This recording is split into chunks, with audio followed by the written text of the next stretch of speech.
Alô, alô, IGN Brasil! Este é mais um episódio do seu podcast IGN Hype. Eu sou o Pablo Miyazawa e estou cercado de gente bonita, gente simpática e gente que entende muito de videogames. À minha esquerda, Bruna Penilhas. Olá, Pablo. Olá, Petrol. Bom ter você de novo aqui no nosso IGN Hype. Muito obrigada, muito bom estar aqui novamente. Olha só. E aqui à minha direita, usando óculos da escuros, vermelhos, do IGN Brasil, Gustavo Petró, o muso. O Oliver Queen, como dizem alguns. O Oliver Queen da redação do IGN Brasil. Eu não entendo, não assisto Arrow, não entendo muito bem, mas agradeço a comparação, porque eu fui checar no Google, o ator é bem bonitão. Tá certo. Então chequei... Pode criar a comunidade Oliver Queen brasileiro? Eu vou ser no carnaval agora de Arrow. Tá? Talvez, né, vão confundir. Que bom que eu não verei essa cena. E agradeço, né, o pessoal pediu, vocês pediram, eu voltei, tô brincando, mas estamos aí, né? O pessoal gostou. Isso pra aí. Falar sobre o quê? Nesse episódio de hoje, o 8º IGN Hype, nós vamos falar de um tema, que não é um tema, é um gênero, né? Nós vamos discutir talvez o gênero mais amado pelos visitantes do IGN Brasil. Com certeza é o gênero mais amado de algumas das pessoas que estão aqui nessa mesa comigo. Sim. Jogos de tiro. E não se esqueça, não acredite na hype. Don't believe the hype. Muito bem. Foi rápido essa vinheta, né, cara? Sempre é. Não dá nem tempo de curtir a musiquinha. É insano. Escolhemos o tema jogos de tiro, first person shooters, por uma razão especial, certo? A gente teve aí uma efeméride essa semana, aniversário de 25 anos da ID Software. Que empresa, cara. Que bela empresa. Que jogos. John Romero, John Carmack, fundadores do estúdio, que criou alguns dos jogos que hoje consideramos clássicos, mas que praticamente determinaram as regras, os conceitos e os procedimentos dos jogos de tiro até hoje. Vocês concordam? Sim. Por favor. Poxa, eu lembro de ver muitas pessoas jogando Doom nas lan houses brasileiras e Quake. Sim, Quake, grande Quake. E Wolfenstein. Acho que a primeira vez que eu vi um shooter na minha vida foi Wolfenstein. Eu acho que muitas pessoas viram Wolfenstein primeiro, antes de qualquer coisa, né? Eu vou um pouco além, assim. Eu acho que eles criaram, né? Eles popularizaram um gênero que até já existia em parte, Sim. né? Acho que popularizaram com Wolfenstein em 3D.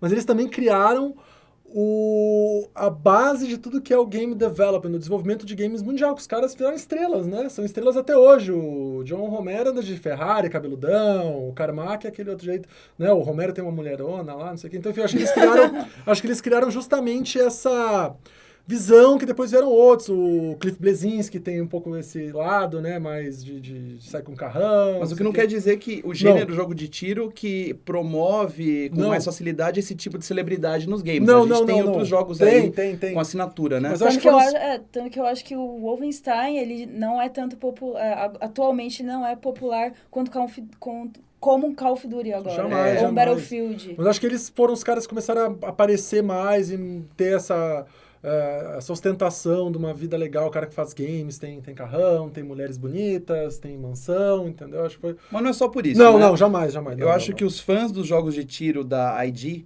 que são caras...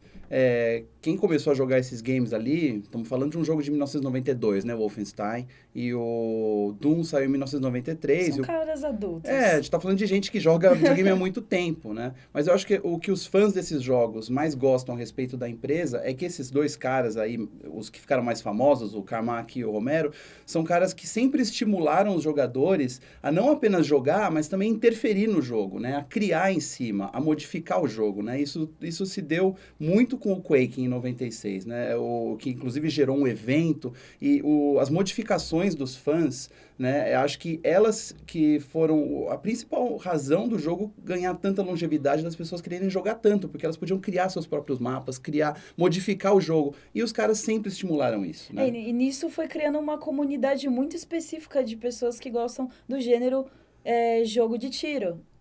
Foi ali, você tinha uma comunidade porque você não estava apenas jogando o game que eles apresentavam para você, você podia fazer parte daquilo modificando as coisas. Compartilhar as coisas que você modificou. Era muito assim, em 92, eu joguei o Wolfenstein 3D em 92, eu tinha 9 anos. Você não jogou. Seu pai não deixou você jogar claro um jogo que deixou, você ia enfrentar o Esses dias Hitler. eu cheguei. no final do Deixou. jogo. Esses dias eu cheguei pro meu pai, tava passando Robocop 2 na TV, um momento bem gore do Robocop 2, e meu pai falou, nossa, não deixa as crianças ver isso. Eu falei, mas pai, quando eu tinha 5 anos, você deixava eu ver o Robocop, por que agora meu filho não pode ver? E aí ele ficou, eu deixava? E, cara, ele ficou muito abalado, meu pai. Ele nem se deu conta, Não, né? não se deu, mas games ele deixava, assim. E eu lembro de jogar com 9, 10 anos, enfim, o Wolfenstein. E eu acho que o que mais me chamou a atenção foi que eu tava vendo o jogo do ponto de vista daquele personagem. Eu tava vendo o jogo, eu era o herói, basicamente, um herói ali, Sim. né? Mas eu era basicamente o herói, eu via daquele ponto de vista, e eu tava numa cadeia, eu tinha que sair, vi uns inimigos, e o gráfico não era legal, mas naquela época era o máximo. Mas, que tinha. cara, eu achava sufocante. O Wolfenstein, beleza, você só matava nazista. Só que eu tinha medo, eu era pequena quando eu joguei. E era muito sufocante porque você nunca sabia quando que ia vir um inimigo. E os corredores eram sempre muito apertados. O teto era baixinho também, É. né? A sensação de claustrofobia sempre fez parte do jogo de tiro em primeira pessoa. Era mais fácil para eles criarem jogos Claro. dentro de ambientes fechados, né? Sim, sim. Tem outro jogo que eu gosto muito dessa mesma época, mas é de um outro lado que não é de PC, é do Mac, é o Marathon, né?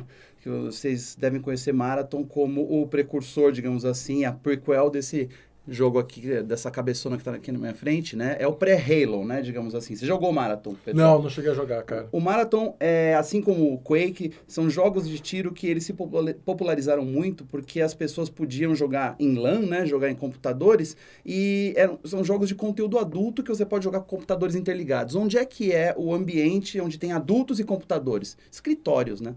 Então, em todos os lugares que eu trabalhei no começo da minha carreira, existe um momento da matança. A gente parava de trabalhar a partir das 7, 8 horas e todo mundo, cada um se posicionava no computador para jogar Marathon. E as maratonas de Marathon duravam 2, 3, 4 horas.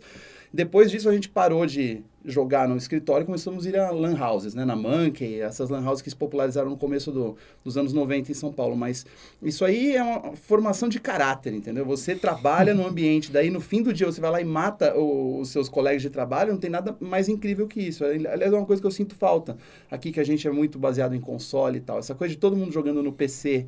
Numa LAN, né? Ligado em rede, você poder dar uns tirinhos, e uns jogos muito simples, na verdade. Eram jogos que na época eles eram incríveis, mas se você vai pegar, assim, eles são divertidos hoje. Pegar um Marathon hoje pra jogar, a gente ficaria horas e horas aqui jogando. É divertido igual. E o Wolfenstein, assim, eu joguei muito quando saiu pra iOS. E foi uma grande surpresa, assim, porque todo mundo, nossa, um jogo que rodava num PC agora roda até melhor num celular, né, no smartphone. E hoje eu voltei a jogar o Wolfenstein e terminei o Wolfenstein no iOS, mesmo com a configuração de botões era um pouco ruim, mas rolou. Mas eu lembro, assim, muito que depois, o Wolfenstein não foi o que eu mais joguei, eu joguei mais Doom. Acho que o Doom 1, o primeiro Doom, o Doom 2 foram os que eu mais joguei. Disparado no PC, e daí sai um pouco disso que tu falou, Bruna, de claustrofobia. O Doom abriu mais os mais cenários. aberto, E aí tu tem mais visão. Doom 2, principalmente, assim, é o que eu mais gosto. Ele abriu mais, assim, por conta do cenário, tecnologia, enfim, que os caras conseguiram desenvolver. Mas o que eu joguei em LAN muito foi o Duke Nukem em 3D. Duke Nukem. Cara, a gente parava na escola, a gente tinha aula de informática, às vezes a gente fazia de tudo pra acabar logo e montava a LAN, que era o único lugar que a gente tinha computadores bons em rede. Então a gente conseguia instalar o Duke Nukem lá sem a professora saber e ficava jogando em rede. E não que as pessoas não continuem fazendo isso Não, por aí, né? jamais. Provavelmente continuam, talvez com Counter-Strike. Exatamente. Muito, Counter-Strike continua até hoje, mas eu lembro muito do Duke Nukem assim, que tipo, foi a primeira experiência, uma das primeiras experiências online realmente que eu tive, assim, de online não, mas tu tá jogando com outras pessoas, tá ali em rede, tu vê teu amigo, aí a gente fazia um mata-mata em equipe, meio desorganizado ali, porque não era a regra do jogo, era todo mundo, era todos contra todos. E eu disse, não, nós aqui somos uma dupla, vocês são, a gente começava a inventar regras pro jogo, assim, era muito legal. E era um visual bacana pra época, mas eu gostava do Duke Nukem, mas eu não era tão fã do Duke Nukem quanto eu fui de Doom e de Quake, por exemplo. Acho que o Quake, ele, por trazer gráficos totalmente em 3D, naquela época, até o Duke Nukem, o visual dos personagens eram em sprites, né? Os inimigos eram em sprites, então se tu virava o item, dava a volta no inimigo, ele virava junto, né? Era engraçado isso. E aí o Quake foi um dos primeiros a ter os inimigos em 3D, aí foi um negócio incrível. Eu lembro de baixar o primeiro Quake, o demo, E aí tinha um túnel escuro e eu pegava uma bazuca e eu ficava atirando no túnel pra ver Pra se iluminar. enxergar. Pra iluminar o túnel, assim, ver, nossa, que efeito demais, ó, ilumina o túnel até o fim, não sei o quê. Eu ficava viajando nisso, sabe? Via e matava o bicho e olhava ele no chão, aquele gore que tinha, aqueles pedaços de corpo que tu ficava olhando. Nossa, os caras trabalharam até isso em 3D, olha só. Era uma grande novidade. Isso foi antes do lançamento, foi em 95 por aí pra 96. Então, tipo assim, eu tinha um computador legal e conseguia jogar Quake, conseguia ver todas essas nuances de visual e de gráfico, né? E hoje, até hoje, os FPS são usados para medição de gráfico, assim. Tu começa a ver, não, ó, Call of Duty, não sei o quê. O pessoal torce o nariz, que a gente já falou no podcast de jogos experimentais. O pessoal, né, alguns torcem o nariz pra Call of Duty e tal. Pra Call of Duty? Ah, por causa de história, por causa de que são jogos muito comerciais, são jogos muito triple, né, muito, como é que é, blockbuster, que não tem muito, é muito acéfalo, digamos assim. São jogos que não exigem... na superfície, eles não exigem muito do seu cérebro, exigem muito mais agilidade, precisão, que são coisas que você, às vezes, mesmo que você treine muito, você não consegue alcançar certos patamares. É um cenário muito competitivo. Sempre foi. É jogo de competição, é jogo pra ver quem ganha e te não deixa bravo. Você sai puto eu vejo, do mas processo. o que eu vejo assim é que muito no passado, principalmente, foi usado os jogos de primeira pessoa 3D como base para ver se a qualidade gráfica de um jogo, né? Muito foi visto, muito foi usado para isso. Quando saiu, por exemplo, o primeiro Halo para Xbox, que depois a gente fala um pouquinho melhor, era o visual gráfico, era aquilo que era a base para saber que um jogo era bonito, entendeu? Uhum. Então era muito legal isso aí. E eu fico pensando, a gente está aqui nessa grande discussão nostálgica, ou seja, nós jogamos jogos de tiro desde que a gente começou a jogar game, né? Nossa, total.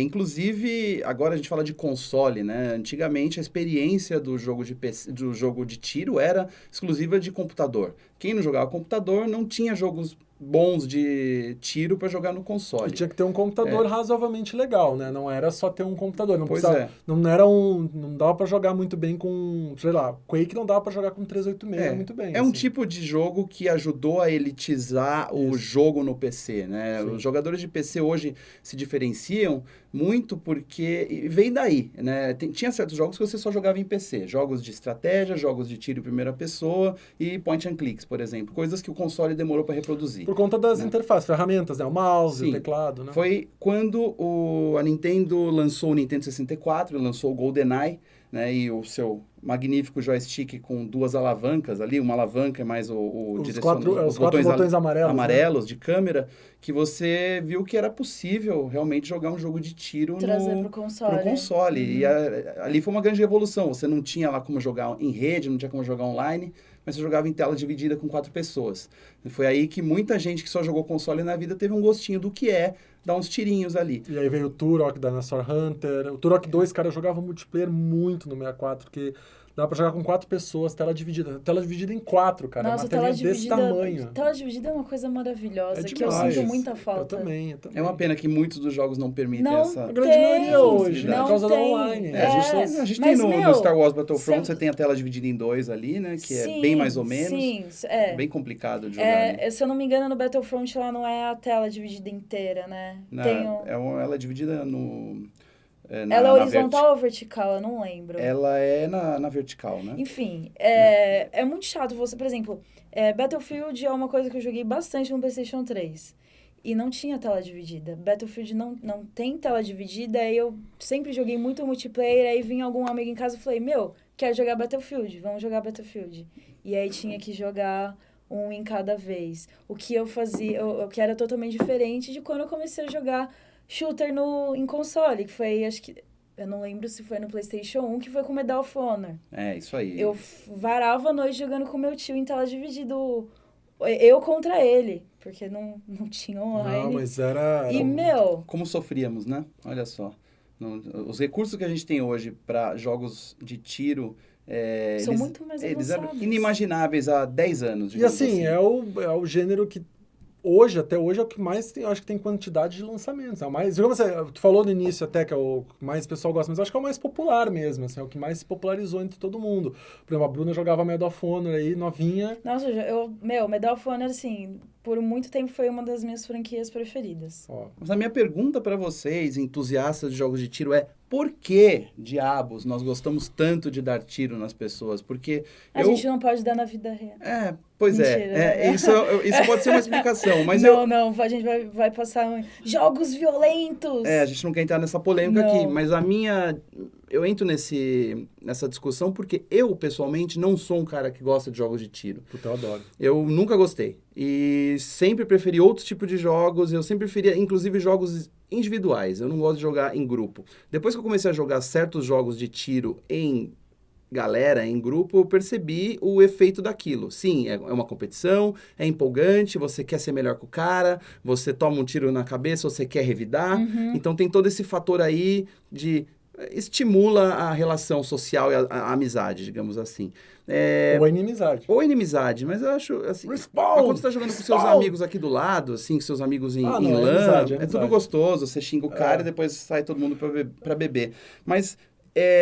nos últimos tempos eu tenho sentido cada vez mais vontade de ter essa mesma experiência. Mas eu não quero jogar jogos de tiro sozinho. Eu prefiro jogar com o pessoal.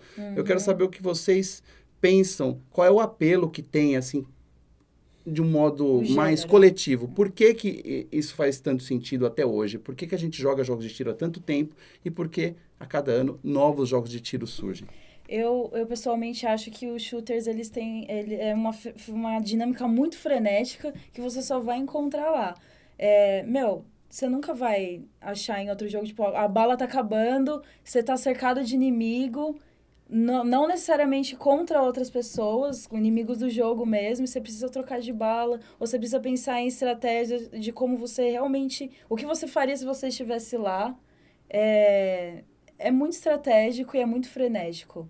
Alguns, por exemplo, não posso falar que o multiplayer do Call of Duty, você vai chegar lá e vai pensar, eu vou subir naquele prédio, cuidado que tu vai Tem falar do gente... multiplayer do Call of Duty. Não, eu gosto muito, calma lá, eu gosto muito. Mas é que cada jogador tem um jeito de jogar. Tem gente que gosta de pensar estrategicamente, tem gente que gosta de chegar lá e simplesmente sair atirando em todo mundo.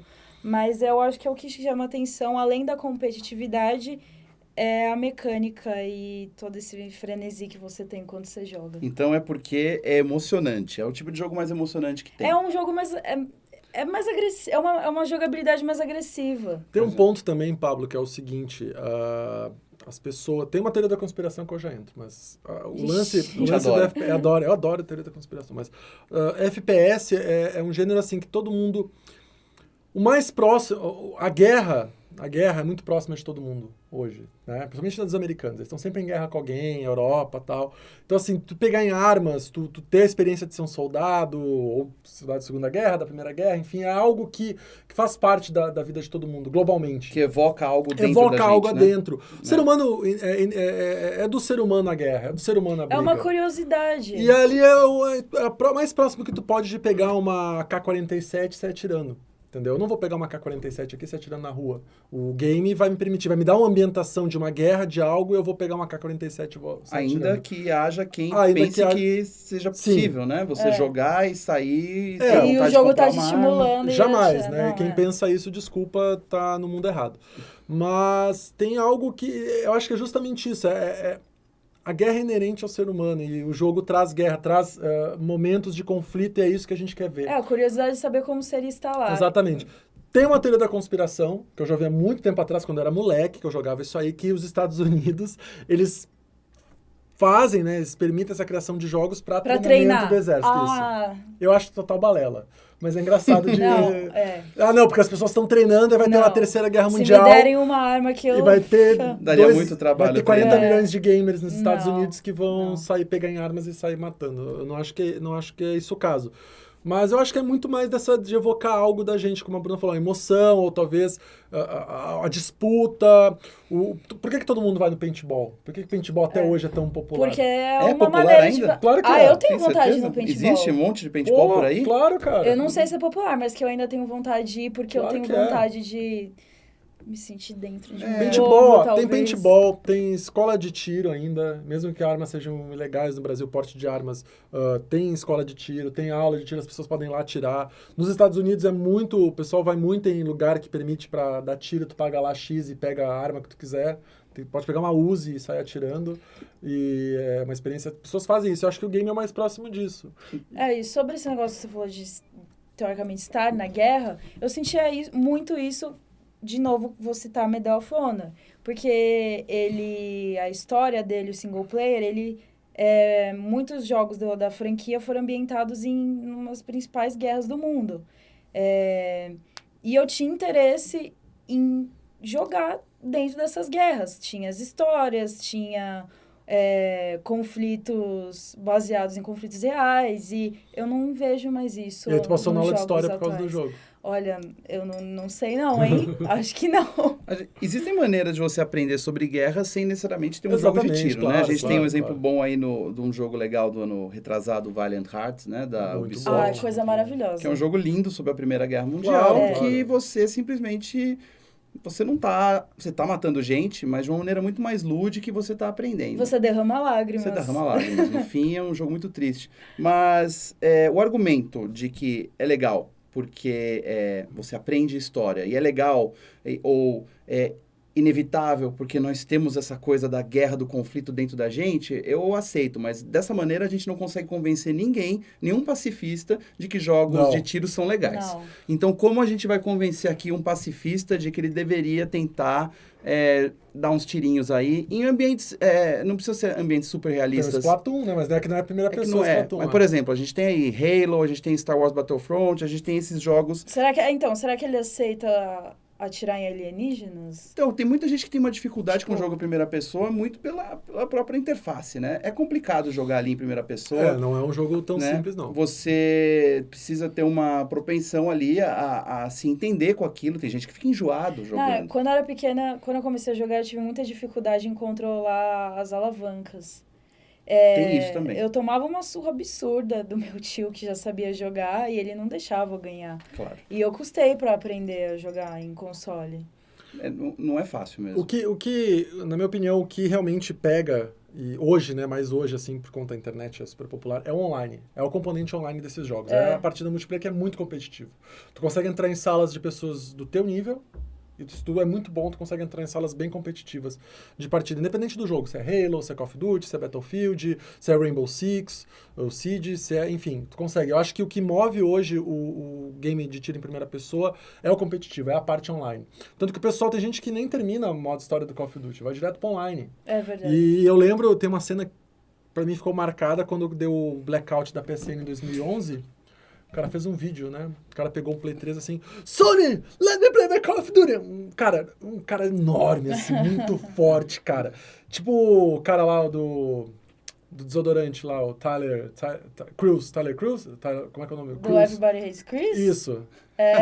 Como é que é o nome dele? Como vou me lembrar disso agora? é o nome dele? Não sei. Enfim. Uma referência mais fácil, por favor. Mercenários, o cara do Crews Sim. lá, o humorista que virou fortão. É, o que faz o Julius, Isso, gente. isso, tá, o pai do Chris. Cara, mas é um cara muito forte que nem ele, assim, pegando o PlayStation, falando, Sony, devolve minha PSN, eu preciso jogar Call of Duty. Tem que subir de nível, coitado. Cara, eu não aguento mais, esse cara é meu Call of Duty, mas balançava os músculos assim, ficava... E, cara, e é isso, cara, tipo, é esse competitivo, É frenético. é uma coisa frenética. Eu, por exemplo, eu chego em casa, quase todo dia eu jogo um Call of Duty, 2 partidas... Cara, alivia o estresse, fica mais calmo, tu mata umas pessoas, já dá uma aliviada. O que dá pra entender também é que não existe modo online hoje se você não tiver o elemento não competitivo, mas qual é a justificativa de fazer um jogo online hoje que você possa colocar 40 pessoas numa mesma sala pra jogar se não for pra uma matar a outra? Não existe o que fazer com 40 pessoas numa sala se não for pra dar tiro, né? Isso aí, mas isso é que é legal, isso que move a gente, isso que é divertido. A gente tá numa competição. É uma competição aquilo ali. Por exemplo, futebol. Não é todo mundo que gosta de futebol. A gente podia discutir poesia lá Natação. entre 40 pessoas, sei lá, a gente podia ficar batendo papo sobre política, a gente A precisa dar tiro nas gente pessoas. podia zerar The Witness em 40 pessoas. Não, todo mundo resolvendo os puzzles juntos. Mas Eu questiono isso aí, viu? Eu questiono se... Não, mas eu não questiono a violência, é entende? o mais próximo que todo mundo pode ter de uma competição, daquela sensação de competição.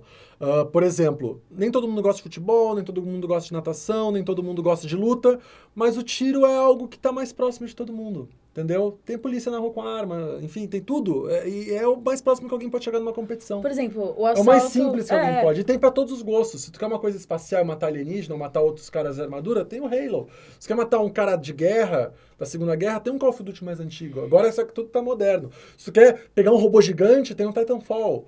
Tem pra todos os gostos. Mas uma coisa que eu achei que o Star Wars Battlefront acertou nesse de colocar 40 pessoas em uma sala só foi no assalto dos Walkers. Sim.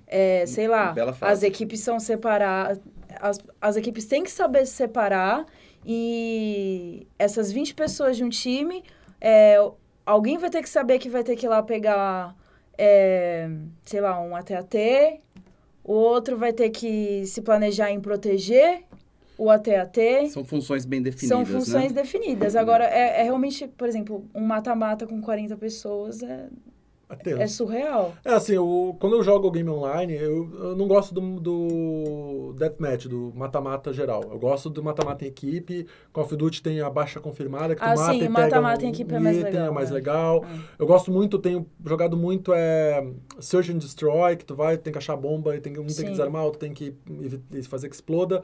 E tem o das áreas, das zonas, né? Que depende de cada jogo. Tem que proteger uma zona, tem uma bandeira. correria. Isso, tem uma correria. Não, tem da bandeira, Capture the Flag, que é o mais tradicional modo de jogo online. Mas tem um que eu esqueci o nome agora, mas tem são 3 áreas. ABC, no Battlefield. É uma proteção de zona. Tem vários jogos. E aí tu tem que ficar um tempo naquela área pra proteger, ela é tua, e tem que depois ficar protegendo. Quem ficar mais tempo com mais áreas ganha, né? Vai somando os pontos. Eu acho que é esse o lance de competição, é isso que move o game de tiro. Que começou que popularizou muito no Unreal Tournament. Né? Vocês lembram? O Unreal, que foi um mata-mata em equipe, tem até competição até hoje de Unreal. Que o pessoal vai lá e mata. E é mata-mata não em equipe, é mata-mata cada um por si, né? Só que o jogo de tiro em competição, ele só teve a alavancada pro, digamos, mainstream, não com um jogo de tiro coletivo como esse, mas com um jogo de tiro bem específico e bem realista, que é o Counter-Strike, né? Sim, tá até hoje. Que surgiu aí de um mod do Half-Life, da Valve, e até hoje as pessoas jogam. E por que elas jogam? Porque o negócio é muito realista. E o negócio tem a ver com estratégia, tem a ver com precisão, tem a ver com tiro na cabeça. As pessoas têm que se comunicar. Eles têm que se comunicar, mas assim, só faz sucesso porque é ultra mega realista. E tem táticas envolvidas. A gente tá falando de coisas que realmente estão aí estão passando na televisão, né? Digamos, são tipos de guerra que a gente conhece. É isso que assusta muita gente, na verdade, porque aquilo ali é para ser muito próximo. A maneira como as armas se comportam, a maneira como uma pessoa se comporta quando toma um tiro, é tudo muito realista. Acho que é isso que mais incomoda. Os jogos jogos de tiro, eles têm aí, digamos, algumas vertentes. Uma delas é a vertente ultra realista. Né? O Rainbow Six Siege é bem realista. Sim. Né? Eu acabei de jogar o Homefront. Homefront, a ideia dele é fazer você pensar que você está lá dentro de um negócio mesmo. Eu prefiro jogos que me fazem sair desse universo e ir para outro. Por isso que Star Wars Battlefront caiu como uma luva para mim. E o Splatoon, apesar de ser O Splatoon é um jogo de tiro de tinta, né? Acho que ele não pode nem entrar nessa discussão aqui, mas existem maneiras... Mas ele ganhou o melhor jogo de tiro do GN Brasil. E não só no GN Brasil, mas em outros. Eu gosto de empresas que tentam subverter a ordem da coisa. Enquanto tem outras que ainda estão insistindo em fazer jogos cada vez mais realistas... Sai do saturado. Vamos fugir um pouco, né? Existe o Halo, né? Que o Halo aí é um meio termo, mas o Halo é muito focado na história. O fato de ser em primeira pessoa em tiro tem tudo a ver com o Marathon, né? Tem a ver com essa coisa da Band de fazer, de entender de jogo de tiro, mas eles concentraram muito mais aí no enredo, né? Lógico, hoje o Halo quer se tornar um esporte competitivo, a gente tá vendo aí. É bem forte já, tá rolando até as competições das Américas de Halo. Sim. Final regional aqui acontece agora na semana do Carnaval, na semana pós-Carnaval é a final regional. Mas o Halo, cara, eu particularmente, assim, joguei muito todos os jogos da série, até voltei a jogar os no remake, né, os 2 primeiros mais no remake, porque eu não tinha o primeiro Xbox.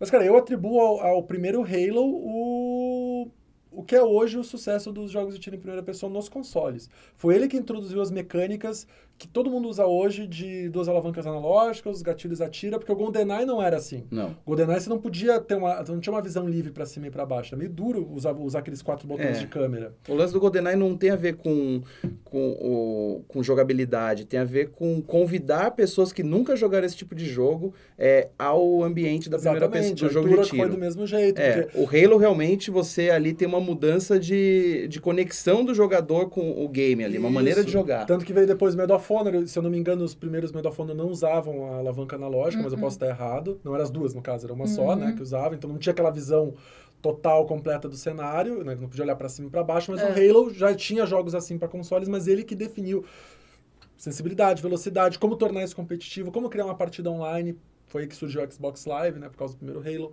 Então acho que tudo isso que veio por conta do Halo que está sendo jogado hoje, é mérito desse capacete aqui, ó. E não só isso, ele conseguiu fazer a história dele ser um sucesso. Você olha esse capacete e você lembra... É a construção de um ícone, né? A Microsoft queria fazer um personagem... Um símbolo pro seu console e conseguiu justamente com um jogo de tiro. Né, numa empresa norte-americana. É interessante. Foi daí que nos consoles realmente conseguiram ter games de tiro em primeira pessoa e se popularizou. Tanto que, se tu olhar uma lista de lançamentos aí dos últimos 2, 3 anos, é muito jogo de tiro em primeira pessoa. Muito jogo de tiro. Tanto que tem Call of Duty todos os anos, Battlefield tem quase todos os anos. Sim. Tem surpresas, como tu falou, Star Wars Battlefront, que é um jogo que não me conquistou, mas é por outros motivos, né, que a gente entra, mas o jogo é muito bom. Eu acho que o jogo não é pra você. Eu já prefiro, por exemplo, um Call of Duty, um Titanfall, o Battlefield eu não curto muito por um pequeno detalhe. Eu acho que os mapas são muito grandes e quem é sniper se dá bem. Não, isso é verdade. E o cara fica lá, tu dá um respawn. O quickscoping no Battlefield. Então, assim, aí tu morre, fácil. tu sai muito longe. Acontece no Battlefront, que é o mesmo modelo de jogo. Tu morre num mapa muito grande, tu sai lá atrás, aí tu vai voltando, tem um sniper, não sei o quê. Te mata de novo. Me mata de novo. Aí tu volta. Call of Duty é mais intenso, os cenários são menores e tu vai lá e pá.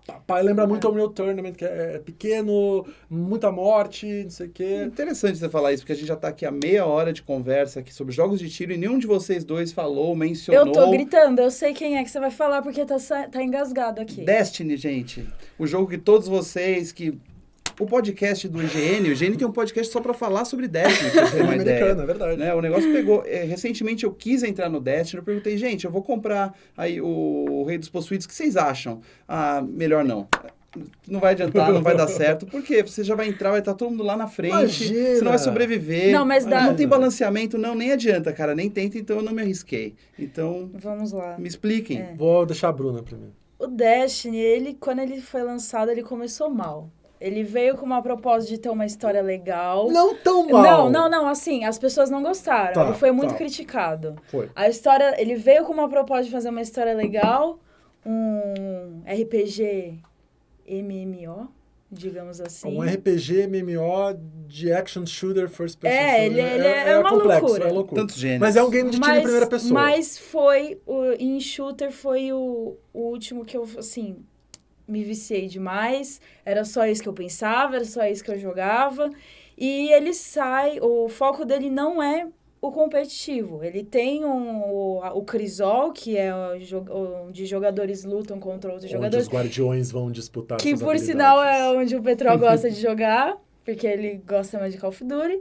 Mas ele tem o cooperativo. Ele tem muitas missões. Você pode fechar o jogo no modo cooperativo. Você joga com 3 amigos, algumas missões você joga com 6 amigos, e é isso que me conquistou em Destiny. Eu jogava com os meus amigos na party, fazia uma party para conversar todo mundo, e eram umas coisas muito engraçadas, porque a gente planejava as coisas, alguns não pensavam do mesmo jeito, alguns tinham mais uma cabeça frenética e já ia direto pra cima do chefão, sei lá, do boss. A gente falava, não, pelo amor de Deus. Cabeça frenética. Melhor, cara. Tipo, lembra do Leroy Jenkins, do World of Warcraft? O cara tava todo mundo planejando o ataque e o cara não prestou atenção, de repente ele fala, let's go, guys, Leroy Jenkins! E entra no pior calabouço do mundo, fica todo mundo. Cara, ele entrou.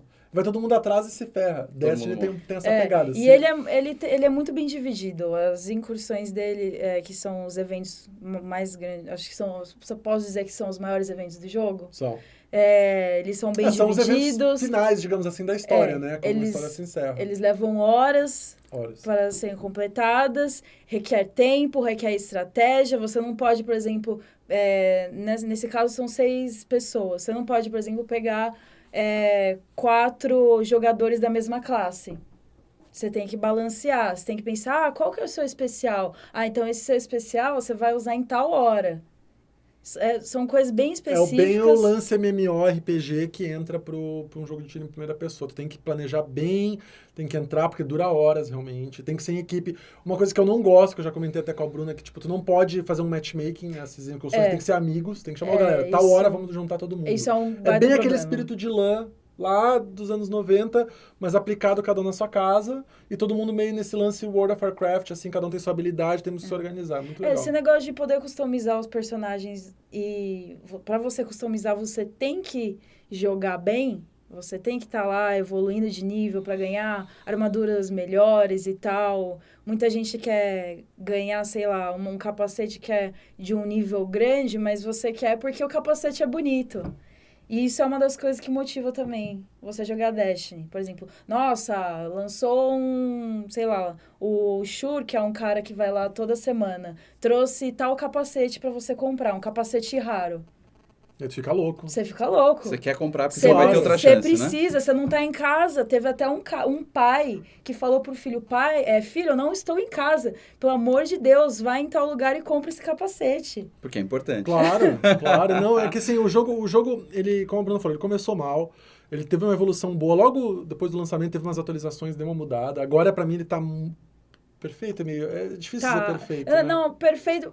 Por questões de matchmaking, talvez. Tá bom, tá excelente, tá muito bom o mas jogo tá agora. muito bom. Quem entrar agora não tem problema de cair. Tanto que às vezes eu entro em missões, que às vezes tem parte das missões que o mundo tá aberto para outras pessoas. Então tu acaba encontrando...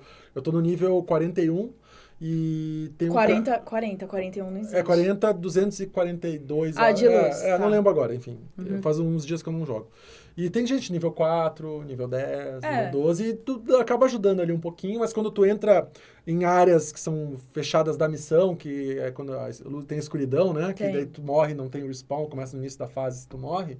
Aí sim, aí tu entra com pessoas do nível daquela fase. Só que eu vou concordar um pouco com o Pablo. Nessa altura do campeonato, que Destiny já tem mais de um ano, é muito complicado alguém chegar com 3 expansões já, 2 consideravelmente pequenas e o Rei dos Possuídos, que foi que foi praticamente um Destiny 2. É muito complicado alguém agora chegar lá e tentar achar gente, me ajuda aí a fechar o jogo. E se divertir, né? Por isso que, por exemplo, eu incentivei algumas pessoas aqui do escritório a comprar. E aí essas pessoas, o correto... já que não vai ter gente online, assim, que vai querer jogar com você, que já estão um nível muito à frente, é você achar as pessoas que acabaram, seus amigos que acabaram de comprar também, e jogar entre si. Isso é um problema que é complicado. É muito complicado você entrar agora e não é rápido para você chegar ao nível máximo de Destiny. Um trabalho... Assim, é um jogo que tu tem que jogar diariamente, basicamente, se tu quer chegar assim. Ele tem uma exigência. Tem muitos desafios para cumprir. Tem desafios diários, desafios semanais... Tem missões, demanda. A história vai aparecendo, pipocando novas missões, dependendo do que tu faz. Mas, basicamente, eu acho isso que encaixa em qualquer jogo. Por exemplo, sei lá, eu vou querer entrar no Black Ops, vou começar a jogar Black Ops 3 daqui 2 meses. Vou entrar lá, os caras vão estar lá em cima. Sim, mas... E o matchmaking não é perfeito. Eu não vou jogar com gente que tá no mesmo nível. Não, nem entrar nesse mérito. Mas eu ia dizer assim que... tu consegue jogar. Eu entro em partidas de Call of Duty, eu já virei o Prestige lá, o primeiro Prestige, quando tu chega no nível, tu zera tudo de novo, né? E eu já virei o primeiro, mas tipo, tem gente que já tá no 5º, 6º, e tipo, eu consigo jogar com eles de boa, não eu é lembro tão que desequilibrado. Eu lembro assim. Que eu fiquei muito tempo sem jogar o Call of Duty Advanced Warfare, e aí ele tinha todos aqueles lances de exoesqueleto. Mas daí é pra todos os jogos online, assim. Todos os jogos em primeira pessoa online, assim, tu fica um tempo, se não acompanha, tu vai ficar muito pra trás. É isso mesmo, difícil você ficar pra trás. É que eu não vejo tanto problema nisso. Pra mim é uma porque coisa... você consegue, não com os equipamentos e qualquer nível. Claro que não, é que tipo, eu não experiente. Não é que eu Não é que eu consigo, não me importo de estar atrás. Ah, não, então, tudo bem. Eu vou lá, jogo, me divirto, não tenho essa preocupação, mas tem muita gente que Então, tem. pra mim, se eu fico... Que foi no caso do Advanced Warfare, eu fui jogar muito tempo depois. Quando lançou, eu joguei bastante. Quando eu voltei, não dava pra jogar. Era uma experiência completamente frustrante. Não dava. Uma que você perde a manha do jogo. Ah, sim, perde. Outra que os caras, eles já estão muito, muito, muito, muito à frente de você. Então, eles já estão acostumados com os mapas. Eles já sabem os pontos estratégicos dos mapas. E aí se torna uma experiência frustrante que eu acabei abandonando o Advanced Warfare por isso. Como qualquer jogo, tem que ter Então dedicação. não é só em Destiny. Por exemplo, Destiny. Tá começando o Destiny agora, não tem amigos, não sei o quê. Fórum, vai no fórum do IGN. Pô, cara, você não tem amigos, Destiny. não fica assim não, cara. Vai no fórum do IGN, tem lá uma A parte gente de Destiny, ajuda, o pessoal, a gente ajuda. Tu encontra pessoas que jogam, que estão no mesmo nível, fórum da Band, fóruns brasileiros de Destiny, que tu consegue encontrar tem que procurar. Aí é uma coisa meio old school, né? Vai ter que procurar no fórum, pessoas pra jogar. Eu lembro de fazer isso, por exemplo, jogar um Real Tournament, de achar pessoas online e tal, às vezes não tinha tanta gente pra jogar e ficava lá várias partidas. Quem tem esse tempo aí, tem que ter. existe hoje material pra você não ficar pra trás. Mas né? o Destiny, só pra encerrar o Destiny, tem, assim, ele é legal, é bom que tu jogue todos os dias, mas ele não te exige que tu jogue todos os dias. Dá pra jogar, sei lá, algumas vezes na semana. Eu acho que, assim, o que ele exige bastante pelo menos para tentar chegar no level máximo, você precisa jogar uma quantidade razoável. Tem que ter uma frequência depois de jogo, disso, eu parei um pouco de Destiny, porque eu já tava ficando viciada demais e até porque cansa um pouco. Mas eu também acho que não tem que ficar jogando todos os dias, a não ser que você queira chegar logo no level máximo, porque é bem complicado. Eu não tenho no Destiny não tive essa ambição de chegar no level máximo, eu queria só me divertir, terminar a história, conseguir os itens legais, aos pouquinhos eu vou conseguindo. Migalhinha. Sabe? Ambição. Eu joguei um jogo de tiro no ano passado bastante e continuo jogando, que é o Star Wars Battlefront, que para muitos gamers hardcore aqui nessa mesa não pode ser considerado um jogo de tiro tradicional. Eu considero tradicional, só não é o que eu paro pra jogar. Eu joguei até, legal, porque é a temática Star Wars. Mas ele é simples, cara. O que eu gostei dele é que você precisa de jogos de tiro como porta de entrada, né? Ele faz isso. O Star Wars Battlefront é um belíssimo jogo de tiro de porta de entrada para pessoas que não querem se arriscar com um jogo mais hardcore como o Call of Duty, como o Destiny, um próprio Battlefield ou o Halo, o Rainbow Six. Nossa, Rainbow Six. Você sabe que você vai tomar bala. Rainbow Six, aliás, daqui a pouco. Você sabe que você vai tomar bala assim de graça. Mas o Star Wars eu tomo bala de graça, mas eu percebi a minha evolução como um cara que começou a matar uns novinhos ali, foi gradual, delicada e foi satisfatória. Ele é mais na primeira semana eu só me né? ferrei. Na semana seguinte eu tava ferrando os outros. E eu falei que eu continuo sendo ferrado por caras com o dobro da minha experiência, mas era muito satisfatório. Eu percebi que não é tão difícil assim, né? O que você precisa aprender em jogos de tiro? Você precisa aprender a controlar o negócio, e cada jogo tem a sua característica ali, mas basicamente você precisa ter uma mira precisa. E você precisa aprender a mirar e atirar. E você não pode ter muita dó de disparar, né? E no Battlefront você não pode achar que você tá no mata-mata. Não, você não tá. Basicamente foi isso que eu aprendi. Você não pode se jogar lá no mapa e sair correndo procurando inimigo. Não pode. Não, porque você vai morrer. Se você chega lá... Eu acho que é por isso que muitas vezes muita gente criticou o Battlefront. Muita gente não tô conseguindo jogar, papapá. Porque não é esse tipo de jogo, né? Porque você tem que jogar direito, você tem que pensar pra jogar. Esse não é o tipo de jogo que você pode ir como uma vaca louca atirando. E você... Assim, uma coisa que aprendi jogando jogos de tiro nos últimos anos você precisa ter paciência. Por mais que o jogo seja frenético, você precisa ir aos poucos. O fato de você poder se arriscar e tomar quantos tiros quiser e dar respawn quantas vezes você quiser, deixa muitos jogadores impacientes jogando errado, na verdade. Mas essa evolução que tu falou, Pablo, vale para todos os jogos que a gente citou aqui. Se tu pegar um Call of Duty agora, tu vai ver que vai estar uns caras no nível 48 do 5º Prestige, entendeu? Que é um cara que tá jogando há muito, um cara bom.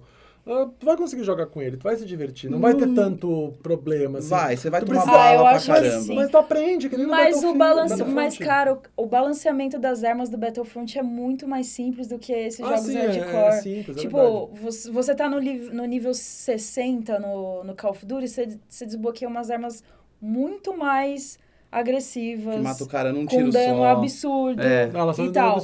No Battlefront, você também não demora tanto pra você desbloquear todas as armas do jogo. Não, isso aí é bem legal. É bem equilibrado. É equilibrado. Acho que você tem que ter ali possibilidades para todo tipo de jogador. Principalmente numa franquia tão amigável como Star Wars, né? Que todo mundo gosta. Eu encorajo as empresas agora a produzir novos jogos de tiro baseados em grandes franquias. Eu acho que... eu gostaria de ver outros jogos, ou mesmo jogos de tiro baseados em filmes legais aí que a gente está vendo, né? Lógico, Call of Duty já é um filme por si só, o Halo já tem toda o seu universo ali, mas eu acho que a ideia da indústria... É fácil fazer jogos em primeira pessoa, né? A ideia da indústria é atrair mais jogadores para esse tipo de experiência. E eu acho que eles vão conseguir isso se eles trouxerem franquias e personagens mais reconhecíveis pro público, porque eu não tenho vontade de jogar um Call of Duty hoje. Pensando assim, eu queria jogar um shooter no Resgate de Soldado Ryan. Seria incrível, mas a gente sabe que a gente iria tomar bala na Normandia, né? Eu queria jogar um shooter do Mario. Quê? Um jogo de tiro do Mario. Mario, primeira pessoa com uma arminha, sei lá, de cogumelo. Nossa, mas esse é o Splatoon, né, cara? O Splatoon... Não, o Splatoon é tinta. Mas era pra ser o Mario. Era pra ser o Mario. Quer dizer, não jogando tinta, mas era pra ser o Mario. Ano passado teve... Tem 2 games que eu queria ressaltar rapidamente aqui. Sim, pode falar. Que são o Titanfall, que eu tô usando a camiseta aqui do EMC. Pode ver? EMC, que é uma das facções lá. E o Rainbow Six Siege, por 2 motivos bem diferentes. São, acho que, shooters que chegaram e diferenciaram um pouco que tava... Esse marasmo que ficou o gênero aí nos últimos anos. Titanfall por trazer os robôs e trouxe mecânicas que eu falei no podcast passado, pulo duplo, andar na parede. Isso e um ritmo muito rápido, muito rápido. E pra mim foi um dos jogos que eu mais joguei, assim. Pena que ele surgiu numa época que o game só online, as pessoas não compreendiam muito bem. Hoje já tem uma compreensão um pouco melhor desses games só online, como o Battlefront, mas é um outro assunto de podcast, né? Games 100% online. Mas eu acho que essas mecânicas que ele trouxe, que todos usaram depois, inclusive Evolve, que acabou não dando tão certo. Então, depois a gente fala de Evolve.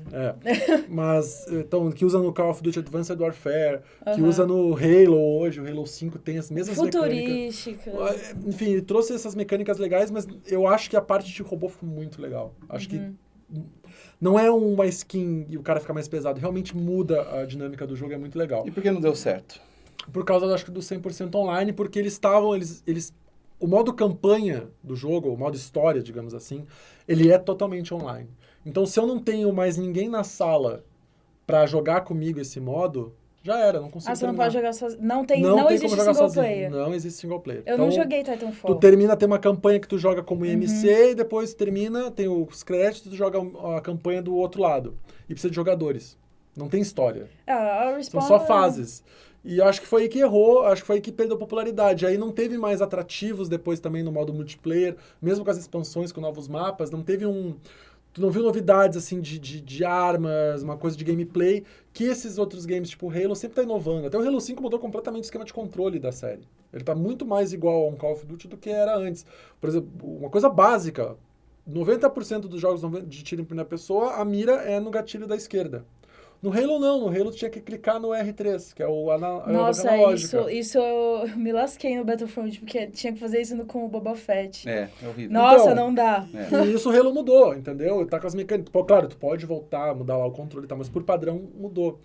Então eu acho isso do Titanfall. E aí o Rainbow Six Siege é um outro game que chegou com uma proposta completamente diferente. Pegando o passado, que foi um ano de shooters bons, citar 2, o Call of Duty, o Black Ops 3 e o Halo 5 Guardians. Cuidado pra não esquecer de algum, hein, cara. Eu vou esquecer, mas esses 2 pra mim são os que eu tô lembrando agora. O outro foi o Battlefield Hardline que...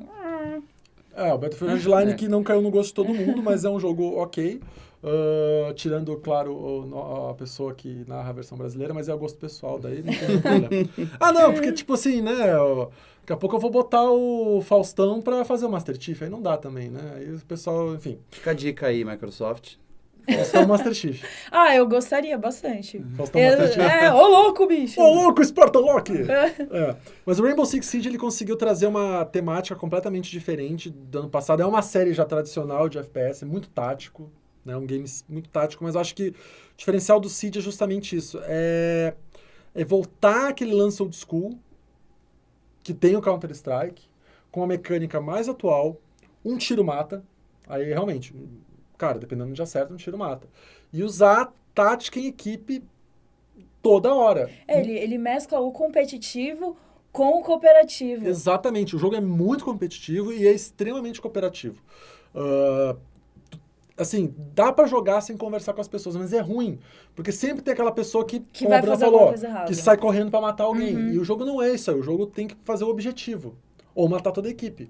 Mas, por exemplo, se eu tô protegendo um refém que tá na sala, e eu fortaleço toda a sala Você tem que esperando, avisar as vizinho pessoas. câmera, eu vou fazer isso, galera, eu vou ficar aqui protegendo, tem que ter uma comunicação. Porque senão tu sai matando gente, tu vai morrer fácil, é um tiro mata. Se eu tô andando aqui, um cara me vê, o cara dá um tiro no braço, eu já caio no chão. Se eu dou um tiro na cabeça, morre na hora. Então não ajuda a equipe, acho que tem que se comunicar. Mas é um jogo muito legal por causa disso. Ele sai muito do que estava tradicional, disso que eu falei do Titanfall, pulo duplo, ação frenética e tal, e para. E dá uma respirada, vamos pensar. Por exemplo, quem é camper? Camper é aquele cara que fica parado no canto o tempo todo. Tem vários assim. É um jogo que dá pra um camper jogar. Porque ele vai ficar, cara, eu vou ficar aqui nesse canto, porque eu sei que os caras vão passar aqui, quem passar aqui eu mato. Então é isso, mas eu acho que é muito legal ter que se comunicar no jogo. Se não se comunicar, é um jogo que não dá muito certo. E a minha crítica ao jogo, até porque eu fiz análise pro IGN Brasil, eu acho que, e já lançou faz algum tempo, eu acho que ainda carece de conteúdo o jogo. Ele precisa ter mais conteúdo. O jogo ele tem basicamente um modo de jogo só. Que é proteger refém, que um vai proteger, outro vai atacar, tem um refém, ou tem uma bomba, um negócio que tem que desarmar, e vice-versa, proteger. E é isso. Não tem, por exemplo, não tem outros modos que eu gostaria de ter, por exemplo, cansei disso aqui, o que eu faço agora? Quero mata-mata em equipe, quero uma coisa mais tradicional. Não tem, eu sei que talvez não seja a pegada do jogo, mas eu acho que faltou isso, mas vai ter DLCs agora, que eles vão sair DLCs gratuitos até, então tem chance de ter mais conteúdo. Mas assim, tá sempre lotado de salas, as salas estão lotadas de gente jogando, é um jogo que agradou, assim, essas pessoas estavam buscando uma outra oportunidade.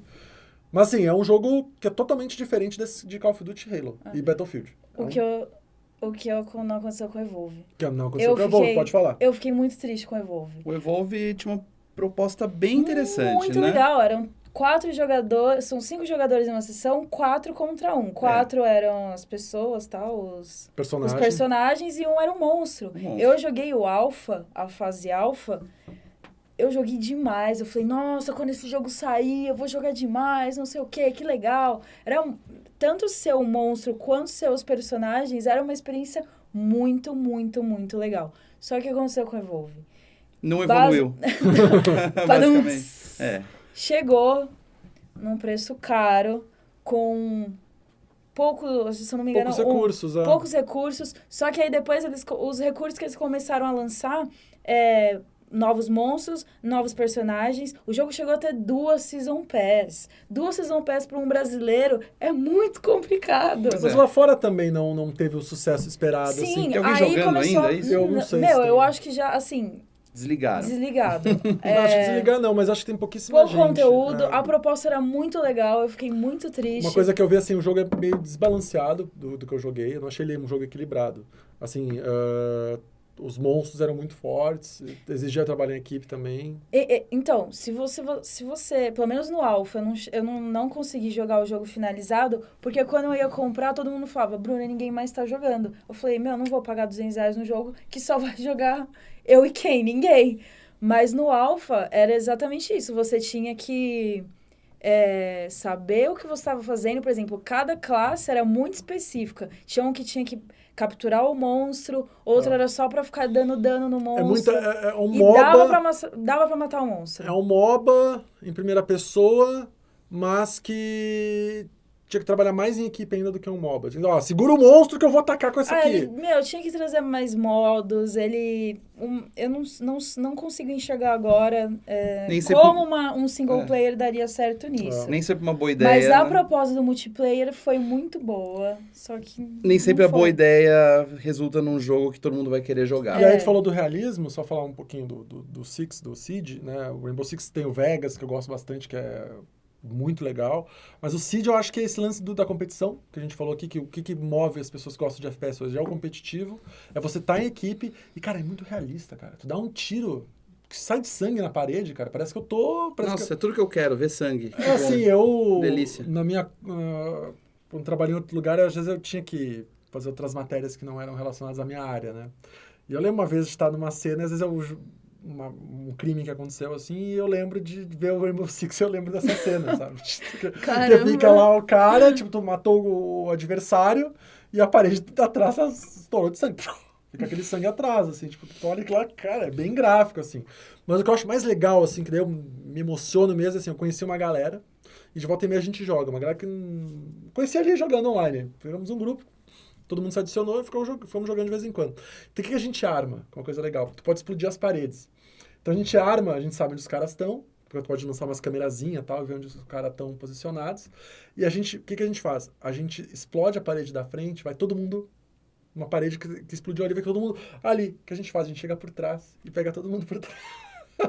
É muito legal fazer isso, Tática. cara. E é engraçado. Tática, claro, é demais. Porque tu pega tudo, elimina todo mundo. Que o cara, tu vaza uma coisa que assusta o cara lá na frente e tu chega por trás, cara, com tudo, entendeu? É meio estranho falar isso. Não é estranho. É um pouquinho. A gente não pode encerrar o podcast sobre jogos de tiro em primeira pessoa sem falar de alguns jogos que pode se encaixar nessa categoria ou não, né? Um que veio na minha cabeça, que a gente estava discutindo aqui o tema, é o BioShock. BioShock é um game que eu joguei muito. Eu joguei muito todos. Eu fui até o fim. Eu não me sentia jogando um jogo de tiro em primeira pessoa, felizmente. Porque você faz muito pouco isso, né? Você atira muito pouco, digamos assim. Você faz muito mais coisas. Talvez o BioShock Infinite ele tenha mais ação do que os outros dois primeiros. Sim, com certeza. Mas, realmente... Mas o primeiro, você tá lá fazendo coisas. Eu acho que todo jogo que te propõe a fazer outras coisas, Half-Life 2, você anda, faz coisas, fala com pessoas, mexe com o computador. Além de dar tiro. Além de dar uns tiros. Eu acho que você tem ali elementos a mais. Assim, não é porque o jogo está em primeira pessoa, não é porque você vê a mão do cara que você tem que fazer só isso. Ou porque você está segurando uma arma. Porque você está segurando uma arma, você tem que atirar em todo mundo que aparece, né? Tem o Borderlands que é um também. RPG, é mais o Borderlands é bem legal.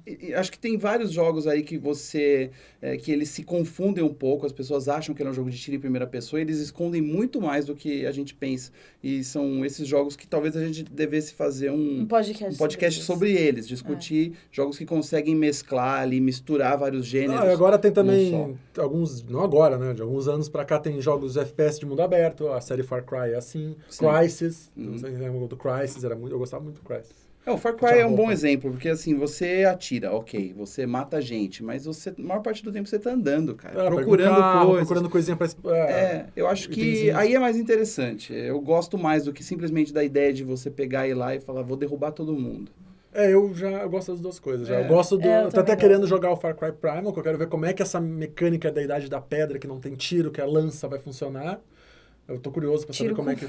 Não vai ser tiro, eu vou lançar... Você vai lançar a lança. Inimigo, eu vou lançar a lança, né? Quero ver como é que vai funcionar isso. Vamos ver o que vai acontecer. Por aí, não dá pra saber ainda, Não dá pra saber ainda. Mas é um jogo que eu tô querendo muito jogar, o Far Cry Primal. Gosto da série Far Cry muito pela história também. Acho que a história do game, sempre tem um vilão muito louco. O Far Cry 3, eu acho que aquele... Ambientação, né, cara? A ambientação é muito legal, muito baseado na história. Mas são jogos que eu acabei não indo pro lado online deles. O lado online do Far Cry 3, do 4, ele não me chamou tanta atenção, porque eu acho que eu gosto justamente disso, cara. De chegar... É aquilo lá, cara. Chegou em casa, tá, né? A adrenalina tá alta do trabalho, liga online, cai numa sala ali, qualquer partida... Nossa, vocês me lembraram de uma coisa agora. Isso? Que jogos de ação da Naughty Dog tentando entrar no cenário competitivo dos shooters. Porque o Last of Us e o Uncharted 3 tem o modo multiplayer. Sim. Em terceira pessoa. Só que eles tentam fazer uns mata-mata lá. É um outro assunto. Eles sabem que é isso que as pessoas estão fazendo, mas né? foi assim que eles conseguiram conquistar o multiplayer deles. Porque é competitivo. Porque é competitivo. Próximo, as pessoas gostam. O FPS é isso. Por que tem campeonato mundial de Call of Duty? Porque as pessoas gostam. Porque Counter-Strike tá até hoje com o Global Offensive tendo torneio. A SL, Liga Mundial aí de Esportes, chegou no Brasil agora. Tem Counter-Strike também. No mundo todo tem Porque isso, porque é uma coisa que as pessoas olham, independentemente de conhecer jogo, tu olha, nossa, é tiro, é guerra, é confronto, é combate, é competição. É isso. É isso aí, a gente gosta, né, de se enfrentar e ganhar pontos. Eu amo... Ser melhor que o outro. E amo estar online, amo jogar online. Eu acho que essas últimas 2 gerações aí que o online massificou, eu acho que é tipo o que tem de mais legal de chegar em casa, poder, sabe? Tô jogando com uma galera, não sei quem é, mas tipo... Você gosta de matar as pessoas, né, Não, eu cara? gosto de estar com pessoas porque... Você quer descontar a sua raiva do metrô lotado, Não, aí eu nos não tenho pobres raiva, coitados. eu sou uma pessoa muito tranquila. Mas eu ainda sinto falta da tela dividida. Ponto. Também, sentimos falta da tela dividida. Continuem com concordo. online. E façam a volta da tela dividida. Muito bem, tela dividida, por favor. Muito bom pra jogar com um amigo em casa. Até a Bruna comentou, eu lembrei do Dark Forces. Lembra Star Wars Dark Forces? Era um jogo de tiro muito antigo. E eu queria jogar e tinha um amigo meu que também queria. Não tinha tela dividida, tinha que dividir, era no computador. Tela dividida tem que voltar. Divide em 4 a tela. Tenho certeza que o jogo vai ficar bonito hoje. Se no 64 fazia, ficava ok. As telas são maiores hoje, né? As telas são maiores. Dá pra fazer tela dividida em 4, vai ser legal. E todo mundo vai jogar online também. Mas, cara, é muito legal poder jogar online, cara. Tu tá com gente. É muito melhor que matar alguém no computador, porque a pessoa improvisa, a pessoa reage àquilo ali. O computador tá matando o Wolfenstein 3D que a gente começou falando. Tu vai lá, o cara fica só tirando. Pá, pá, aí um pouquinho pro lado. Pá, pá. Sabe? E se tu pegar jogos Call of Duty hoje, Você joga moderno, com seres é a humanos, mesma né? coisa. Não, mas se tu jogar o modo história, é basicamente a mesma coisa. O cara vai lá, atira, aí busca uma cobertura, atira de novo. Destiny também. Sabe mais ou menos o padrão dos inimigos, entendeu? E quando tem pessoas, não tem.